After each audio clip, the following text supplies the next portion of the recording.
Now available in paperback and coming to Kindle Unlimited. John Haynes, Dark Succubus. The man who rules the world is tempted by a sultry succubus in this all-new John Haynes series adventure. Get John Haynes, Dark Succubus in paperback or pre-order on Kindle Unlimited today. Over the course of Jessica Jones Season 3, there was a major effort to push so-called diversity. However, when I took a critical examination of the 13 episodes of Jessica Jones Season 3,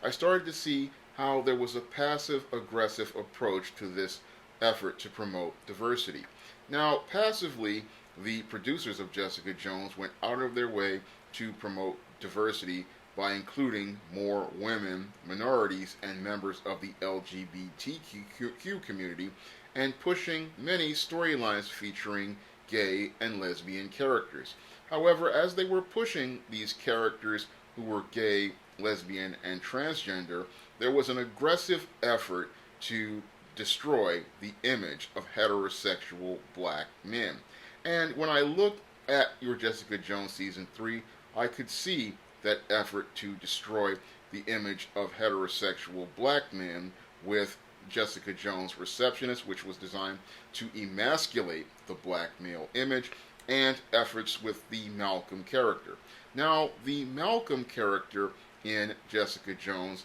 was looking like he was starting to grow from his character transformation arc, because in the first season of Jessica Jones, your Malcolm was this recovering addict, and he had a major crush on Jessica Jones and would work to help her on her cases as a backup investigator or an assistant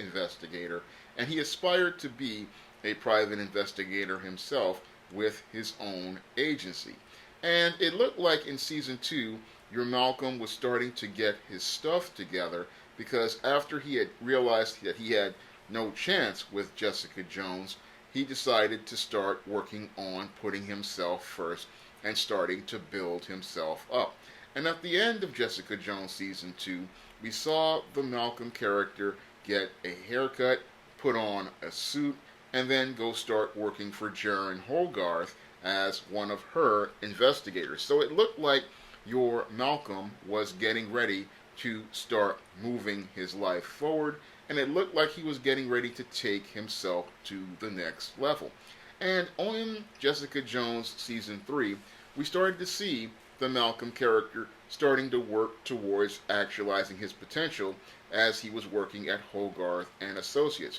We started to see an image of a strong, masculine, heterosexual black man, and we started to see this black man catch the eye of an attractive sister at this law firm. And in Season 3, we started to see your Malcolm really starting to actualize his potential, forming this relationship with this black woman, and showing a healthy image of a heterosexual black man with a heterosexual black woman. Unfortunately, when it comes down to any program that is owned by a corporation like Disney and Netflix, they don't really like to show you those healthy images of heterosexual black masculinity, nor do they like to show you an image of a heterosexual black man in a relationship with a black woman. Because to show that type of healthy image really works against the narratives that your progressive networks like Netflix have, and what they want to show you is the dysfunctional image of black manhood and black masculinity. So there were efforts meant out of their way to tear down the Malcolm character in the second half of Jessica Jones. And that was quite troubling to me, watching this Malcolm character who had started to actualize his potential as a man, getting in a relationship that was healthy with a black woman, then seeing him then get back involved with this dysfunctional Jessica Jones, and then going out here and helping her on a case where he gets involved with this white female prostitute who is having gender issues and is going in between being Brian and Brianna. And then as he's keeping her in his house, he then gets beat up by a pimp. He then goes out and then puts on his cape after that and puts on his cape and Mickey Mouse galoshes to play Captain Save him, beats up the white male pimp, and then brings the woman back home. And what he does, as he's having this healthy relationship with this black woman, is participate in extremely self-destructive behavior by letting this woman fillet him and wind up destroying his relationship with a black woman. And I really saw the insidious message in between the lines of Jessica Jones Season 3 regarding heterosexual black men, and that passive-aggressive message was this, that a black man could have a relationship with a black woman, but he would find some way to destroy it because he did not believe he was worthy of that relationship with a black woman. And that's a real insult to all of the brothers out here who love our sisters, because we love our sisters and we wouldn't want to go out of our way to destroy our relationship with a black woman. And when I look at this show and the message they were really sending, they were saying that the Malcolm character couldn't have a relationship with a black woman that was successful. And what they wanted to say was that a skanky, mentally disturbed white woman who was a prostitute would be someone a black man would consider over his own black woman. And I find that to be a major insult to me and all of the brothers out here, because we love black women. And when a black man is trying to get himself together and he's got the help and support of a sister, he's not going to try to go out of his way to destroy that relationship, because he values that relationship with that woman and he appreciates everything that that woman has done for him. So when I look at that statement they were making in Jessica Jones Season 3, I am deeply insulted and offended by what they presented with the Malcolm character, trying to make this insult where they take a jab at black manhood, take a jab at heterosexual black masculinity, and then take a jab at black on black love, where you try to make the statement that a black man getting his stuff together would have self-esteem issues and believe he was not worthy or deserving the love of a good sister, and that he would try to find some way to sabotage that relationship. And I don't believe that the Malcolm character, as he was starting to actualize his potential and get his stuff together, would do that. Now, when I look at this show, I see how they were trying to tear down this Malcolm character, because he was starting to rise and be a more positive image than the skanky and trashy Trish Walker and Jessica Jones, two women who basically have been with every man on the show, but would never give your Malcolm, well, Trish did give Malcolm a chance, and Trish was out here with some other black guy, but the whole thing is, they saw these black men as nothing more than a sexual fetish, and when the producers of this show started to see this image of strong black heterosexual masculinity, they made an effort to tear down that image of heterosexual black masculinity. And that's why I say that whenever you have these SJWs talking about how they want to promote diversity inclusion, they are racist. And the reason why these SJWs who want to talk about diversity and inclusion are racist is because when it comes down to the image of heterosexual black masculinity and heterosexual black manhood, that's when we start to see the issues that these so-called SJWs have regarding black men. They don't mind your black man being a sexual fetish like Malcolm was in Jessica Jones Season 2, or the black man who is chasing after the white woman the way he was in Season 1. But when you start to show a black man who isn't making efforts to give a white woman his attention and is starting to focus on himself, that's when they start having issues with that black man. And that's why they went out of their way to tear down this Malcolm character on Jessica Jones Season 3. And that's why they wanted to make him be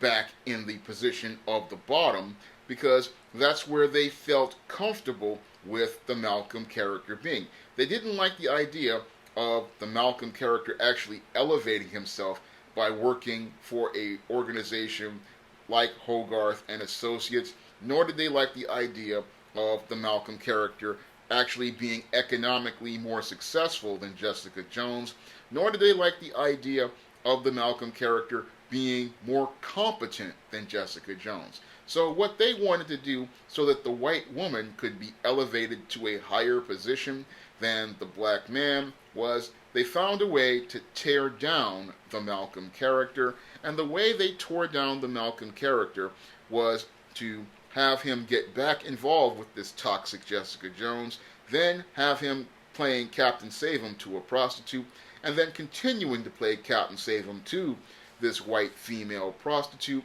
and putting on that Captain Save-'em cape, the Mickey Mouse galoshes, and then trying to be a hero to a hoe. And we all know that these women are so mentally damaged, there is no way that they can be saved. But they want to promote this idea regarding black men, and that's again an insult to all heterosexual black men, because basically what they're saying is when you give a black man an opportunity between a relationship with a functional and healthy black woman and a grimy, dysfunctional white female prostitute with serious mental health issues, they will choose the white female prostitute, showing again the racism that SJWs have regarding black men, believing that black men will go out here and choose white women, and that black men are so lusting after white women that they will go out here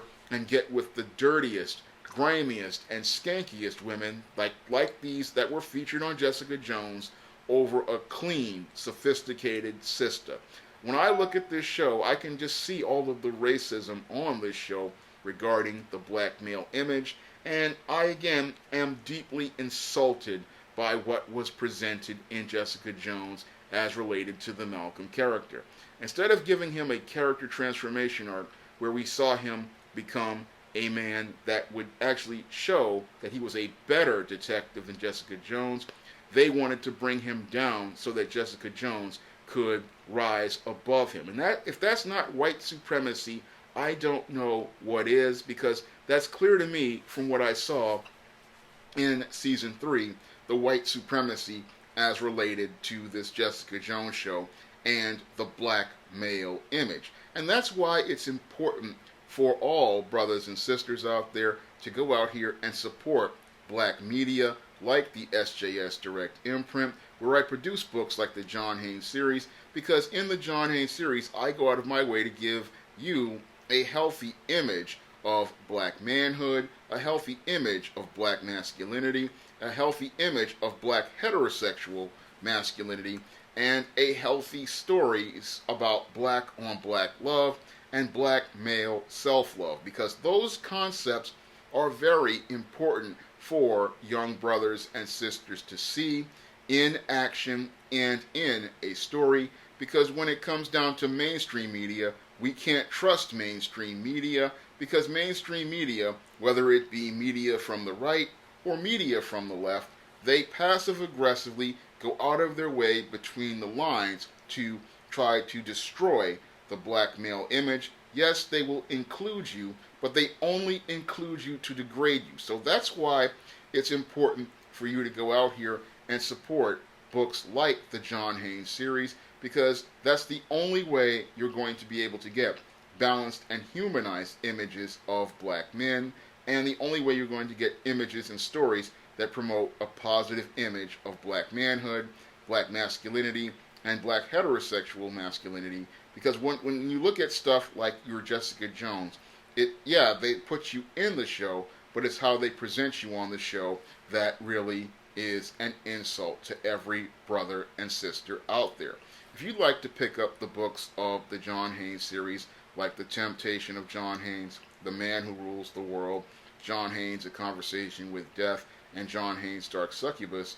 you can pick them up on Amazon.com in paperback and Kindle formats. And if you have Kindle Unlimited, you can start reading the John Haynes series for free with Kindle Unlimited. And if you want to see me make more videos like this, you can donate to my Patreon, my PayPal, or my Cash App by clicking the link in the description box. That's all I have to say for this video. You can comment, rate, and subscribe.